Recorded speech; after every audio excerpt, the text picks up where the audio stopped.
Hi, and welcome to the module on closing a brand design project. So the first step, if we're going to do branding, is to even have the project. Now, the thing is, most designers don't really understand what are they selling when they're selling brand identity projects to their clients.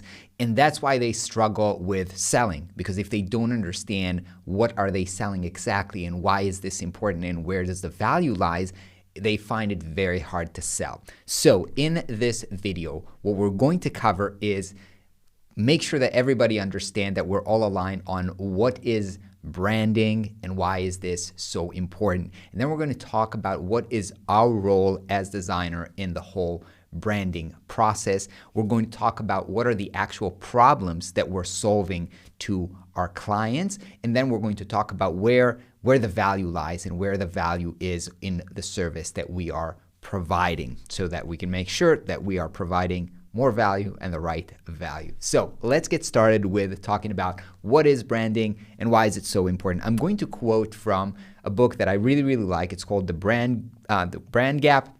It's a very short, easy read, and it's actually available in kind of a slides format that you can watch. And we're going to put this in the resources doc, and I really encourage you to go through this. It's going to take you a few minutes, but it's really a great resource. So I'm going to quote Marty from this book, and what he says is, branding is not what you say about you, it's what other people say about you. And it's not the logo, it's not the colors, it's not the product, it's not the website. It's actually how people feel, the gut feeling people have about this company, business, person, or whatever. So this gut feeling is actually influenced by a lot of things, right? It's influenced by the product quality or the customer service or the policies and how this company actually behaves. So you can have an amazing visuals and everything looks slick, but if the product breaks after a day and if the people talking to you on the phone, are not nice, you're going to hate this company and you think this is a crappy brand. And so visuals are not everything, although marketing materials and visual identity also inform how you feel about this. So all of these things impact how people feel about a brand and essentially what the brand will actually be in people's mind.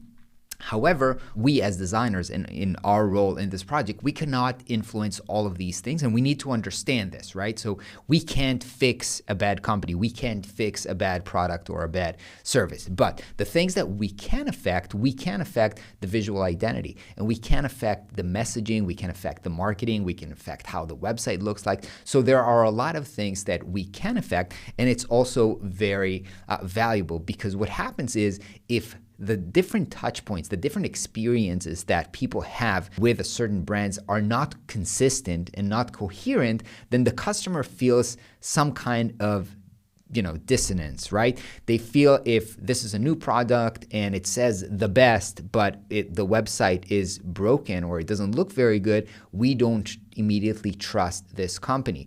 Or the other way around, right? If everything looks fantastic, but the product is not really bad, again, there is a dissonance. So we help to align these things. So let's talk about why having a brand matters so much. Why all of these things matter? Why does everything needs to be coherent and consistent and all that kind of thing?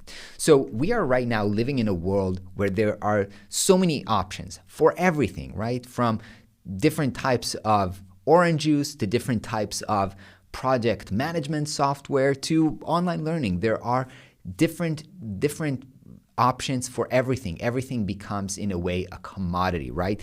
And a brand is how different companies create preferences, right? Sometimes a company might have a product that has unique features, right? But features eventually in the long run are very easy to duplicate, right? So initially we had Apple and they had all of these iPhone and features.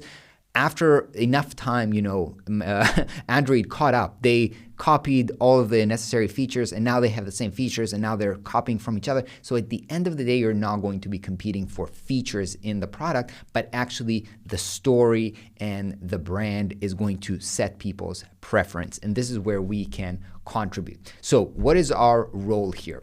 Well, we make sure that what people see is that the interaction that people have, the visual interactions, right? We can't affect the customer support, but what they see when they interact with the brand is in line with the values that they want to communicate. And we make sure that what they see sets them apart from the competition. Remember, we need to differentiate. The branding is what's used to differentiate. If most product eventually might be similar, then the visual side of things and the brand is where we help to differentiate. So we want to make sure that we look different from the competition. And the brand actually helps people understand what this company is all about, what they're doing, and hopefully help create a positive gut feeling about the company at the customer's mind.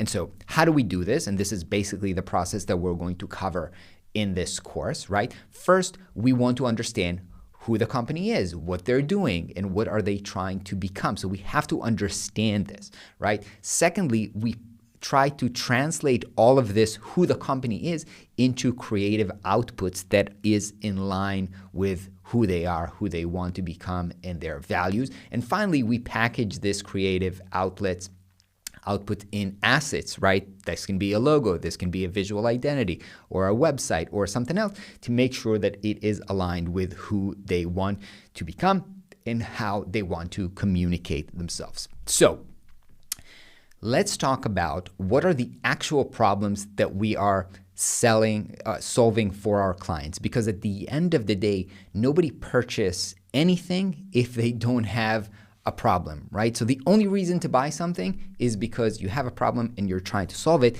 And that the bigger the problem is, the bigger the clients are going to be willing to spend money to solve it if it's a big problem. So you have to understand what is actually the problem here, right? Some people, some clients come to you and with something like, I need a logo, but I need a logo is not a problem. You want to understand what the underlying problem is so that you can estimate how big the problem is, and the bigger it is, you'll be able to charge more. So let's cover some of the problems that clients might have when it comes to brand identity.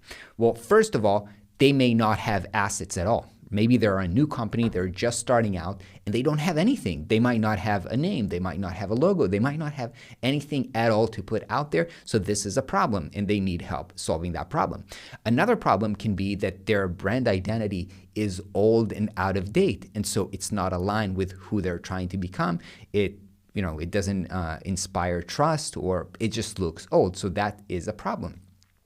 Another problem is, and this is a very common problem, is that the current brand doesn't look enough professional. It doesn't inspire quality and it doesn't inspire trust. And that is a big problem because that hurts sales. So this is a very big problem, and you want to understand if this is the current problem that this business has. Another problem, which we just mentioned, is we look too much like our competitors, and our role is to differentiate. If people confuse you with your competitor, that's a bad thing. That's a problem that we need to solve, and we can solve that using brand identity design. Another problem might be people don't really understand what we do. This might be part of how we communicate, either visually, right? We're selling software, but we look like a car company, or it might be something to do with messaging. We're just not communicating clearly enough. What do we do? Another big problem that people have is, we understand what you do, but we don't understand why we should choose you, right?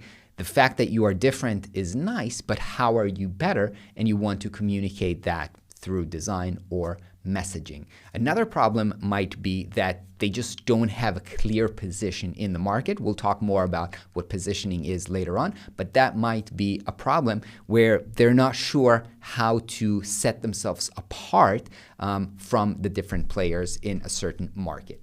Some more problems. Maybe the company is expanding. We just used to sell cars, but now we also, sell apartments. And our brand doesn't resonate with that. So we need to create a new brand that will be able to, communicate all of our different offerings. Another interesting and challenging problem that clients might have is maybe they are merging. So we had two different companies with two different brands. Now we are merging into one company. Which brand should it be? How should we call the company? How should we communicate? We have two different histories. How do we combine that into a new brand identity? So that's also a big problem. Another problem might be that the business has just shifted, right? We used to sell cars, but now we sell bicycles. So we need to rethink how we look and how we communicate. And when it comes to big companies, they might have several different divisions. Each of them is doing their own thing. There's no consistency or coherency in how they're using their brand identity, and they want somebody to bring it all together to make sure that the way that the company communicates is aligned and coherent. So these are some general examples of problems that your clients can or may be likely to have in different scenarios. And understanding these problems and being able to talk about these problems with your clients is how you understand what are you actually trying to solve with this project. Now, one thing worth mentioning is not all problems are created equal. Some problems are more valuable than other problems. And so you want to understand which are they, right? So let's talk about what actually creates the value here. How are you solving these problems and creating value? And there are two different things. One of them is design, right? You are using design to solve these problems, and you're using design to basically, demonstrate quality, create emotion with the customers, and inspire trust. These things are core problems, as we've mentioned in the set of, they're probably, or most likely, they might be problems that your clients are having, and this is one way to solve them using design. The other way we help solve problems is actually by using strategy, by helping the clients position themselves right in the market, think about the right messaging, and help themselves clarify the story. We help provide value to them. So these are two different things. We might be able to do both of them. Some clients might only have problem with their design. Maybe they have a great strategy, but they only have a problem with communicating that strategy using design. Or perhaps they actually have an okay design, but the problem is they're saying the wrong thing and they don't have a clear strategy, right? So some clients might have both of these things, design and strategy, as a problem. Some companies might have only one of them. And some clients might not value design specifically or strategy. I personally think that you can't win without having them both, but we have to understand who are we trying to sell to, because some clients might say, strategy is not important or design is not important. Your role is to understand that both of these things have to happen. If you want to have good design, it has to be based on a strategy, right? So both of these parts are very important. Now, in this course, we're going to teach you both the strategy side of things and the design side of things, but you might figure out that you are, as a person, more attracted to either the strategy side of things or the design side of things. Some designers don't want to do both of them. I personally enjoy doing both of these things, but some designers find that they are more attracted to the design or the strategy, and that's okay. If you finish this course and understand that your passion, or working with some clients, you understand that your passion is just in one side, that's great. You can collaborate with somebody else who is going to be a great fit. So you can decide. You don't have to do them both. You can choose to do one of them and delegate the other one, or partner with somebody else to do the other part, but you need to understand that this project includes both these aspects, and you can decide whether you want to do them both or just do one of them. All right, to sum up this video, I want you to understand that our role as designers is not just to create the logo and choose colors, right? We help them base this on a strategy and make sure that these visual elements are reflecting this strategy. So the way that we help our clients is by defining these two things, strategy and design. You can do them both. You can choose to do one of them, but these are the two things that are required to solve their problems. And we're going to use our tools as visual designers to turn this strategy into tangible assets, and this is what we're going to do throughout the project. All right, so now that you understand what are we actually selling? Let's move on to discover what problems your specific client has.